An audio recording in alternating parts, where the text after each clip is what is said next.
to say that quite a lot of the edicts which tend to come from organisations like the United Nations or UNESCO or Europe tend to pass the United Kingdom by. I think it's probably because we like to think that we've already been doing it and we don't need someone to tell us how to do it. So looking at that in its broadest, boldest form, I would have to say that the actual piece of work that UNESCO have done probably bears no significant relevance. I can't think of any instances where a radio station or a television station or an arts project has actually said, oh, we must do this cultural diversity thing that UNESCO have told us about. Because one of the things, particularly about the community radio sector, is that the licenses given to us by Ofcom, which is the United Kingdom regulator of certainly radio stations, is that you have to prove why you want to do your radio work in a particular area. And some stations will be set up specifically to feed the needs of an ethnically diverse area. So we have stations which are specifically to feed the needs of black and ethnic minorities. So we've been doing that for quite a long time. We didn't need to be told that that was necessary. And in fact, one of the reasons that community radio survives is because the mainstream media, BBC and BBC Local Radio and commercial radio, have rather given up on looking after the needs of smaller groups within their particular editorial areas. So globally, we are doing it because a station will be set up in a geographical area and it will be there to serve the culturally diverse needs of that particular area. So for instance, if you're in an area where there's a high Asian or African Caribbean population, they will probably have one or more stations serving them, probably more in a way that is just having lots of black and Asian presenters. You will have some that will be presenting in native languages.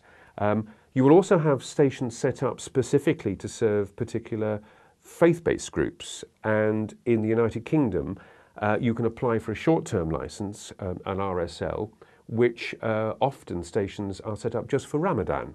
So you perhaps will be driving through somewhere like Sheffield or maybe London, and you're tuning on the dial, you'll get a Ramadan FM. In fact, they actually have Ramadan FM radio station. And you will find, as I did last year, a wonderful youth-based radio station where young people were explaining Quran and talking from it from a youth-based perspective. So not only were they culturally diverse, they were youth diverse as well. So that's what I mean about the fact, but they wouldn't necessarily say, oh, that's because of the UNESCO suggestion that we do it like that.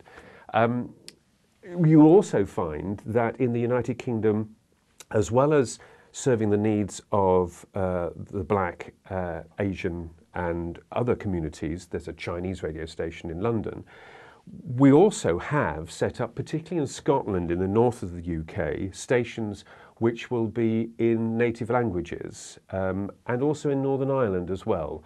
And Wales, of course, Welsh. There may also be an odd station down in Cornwall where perhaps an odd programme may be in Old Cornish or something. But generally we get on and do radio and do television in areas where effectively we are holding a mirror up to wherever we happen to broadcast, and we reflect it back at them. So if that's to do with the cultural diversity and reflecting and encompassing that in what we do, I think we probably do it, but we do it naturally. One of the problems in the United Kingdom is something called homogenisation. Lots of areas, the unique identifiers of those particular areas are being sort of fudged. The United Kingdom is actually a very small country, 62 odd million people in it, and we are very mobile. And so it's very interesting to talk about connections with cultural diversity, particularly in the arts, because what you tend to find is big blurring of the edges. If you go to a place called Yorkshire, which is a county just north of us here in Lincoln, it used to be divided up into 3 sections, 3 ridings they called them, and they were all fiercely independent. There has also been, of course, the old historical battle between Yorkshire and Lancashire, Red Rose and the White Rose.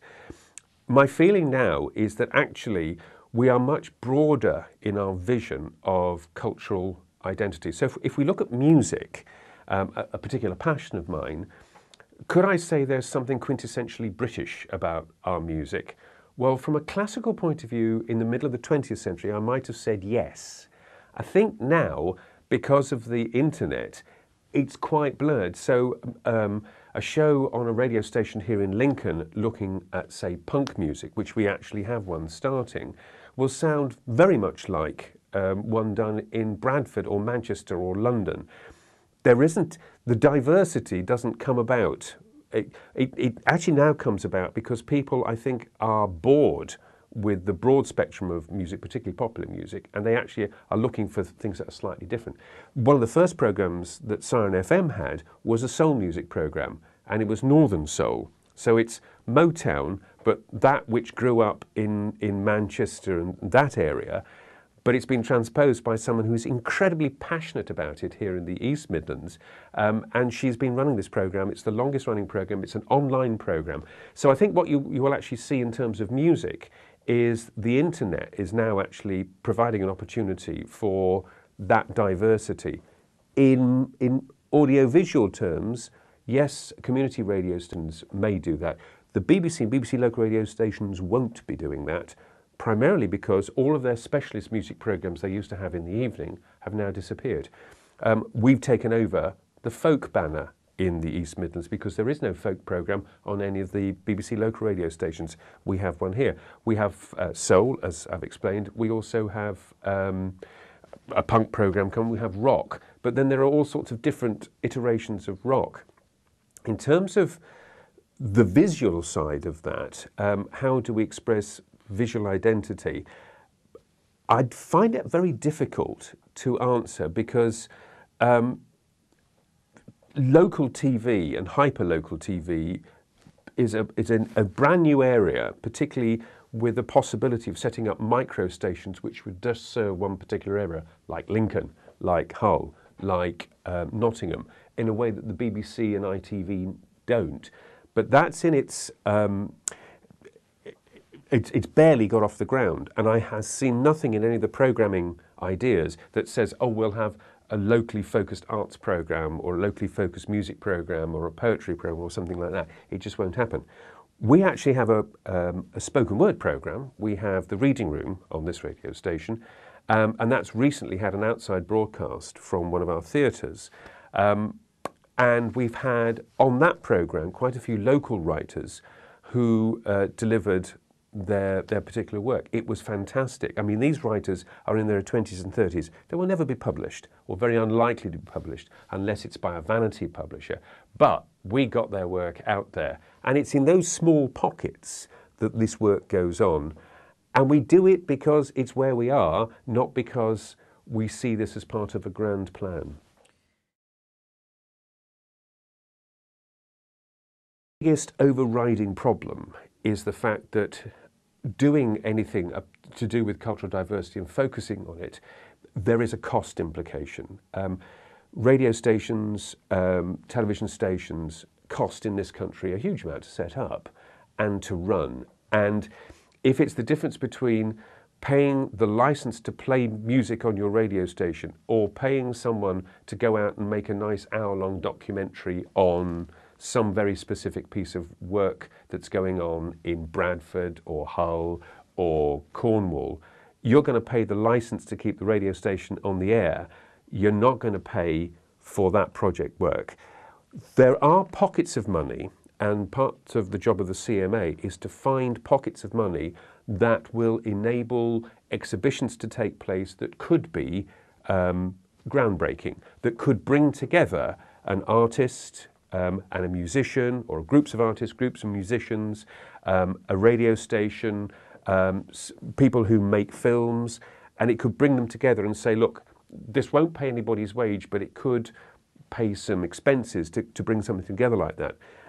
But the biggest problem will be not the will. The will is there. The biggest problem will be the fact that it costs, and who's going to pay.